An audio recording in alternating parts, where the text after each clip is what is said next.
ಫಸ್ಟಿಂದ 10th very ಔಟ್ಸ್ಪೋಕನ್, ಔಟ್ಶೈನಿಂಗ್, always celebrated.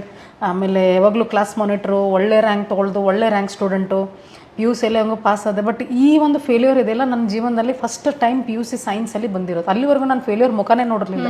Failure ಅಂದರೆ ಏನಂತೂ ಗೊತ್ತೂ ಇರಲಿಲ್ಲ ನನಗೆ. I mean that kind of dedication I had. 33 marks ಬಂತು, ಎಲ್ಲ ಪಾಸಾಗಿದ್ದೀನಿ. ಎಲ್ಲ ಹಂಗಂಗೆ ಒಂದು 50-60 ಮಾರ್ಕ್ಸ್ ತೊಗೊಂಡು ಪಾಸಾಗಿದ್ದೀನಿ. ಬಿಕಾಸ್ ನಾನು ಕಾಲೇಜಿಗೆ ಜಾಸ್ತಿ ಹೋಗೇ ಇಲ್ಲ. ಏನಿದ್ರು ಸೆಲ್ಫ್ ಸ್ಟಡಿ ಮಾಡಿ ಅಷ್ಟು ಒಂದು 2-3 ತಿಂಗಳು ಓದಿ ಪಾಸಾಗಿರೋದು ಅಷ್ಟೇ. ಮ್ಯಾಥ್ಸಲ್ಲಿ 33 ಮಾರ್ಕ್ಸ್. ಸೊ 2 ಮಾರ್ಕ್ಸಿಂದ I got field.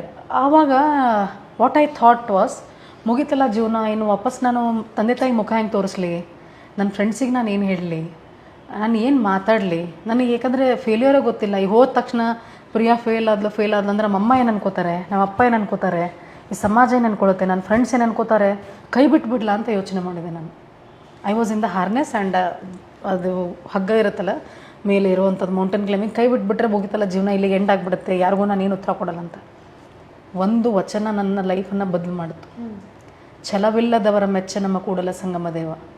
This line hit me hard. ಅದು ಹೆಂಗೆ ಬಂತೋ ಏನು ಬಂತೋ ನಂಗೆ ಗೊತ್ತಿಲ್ಲ.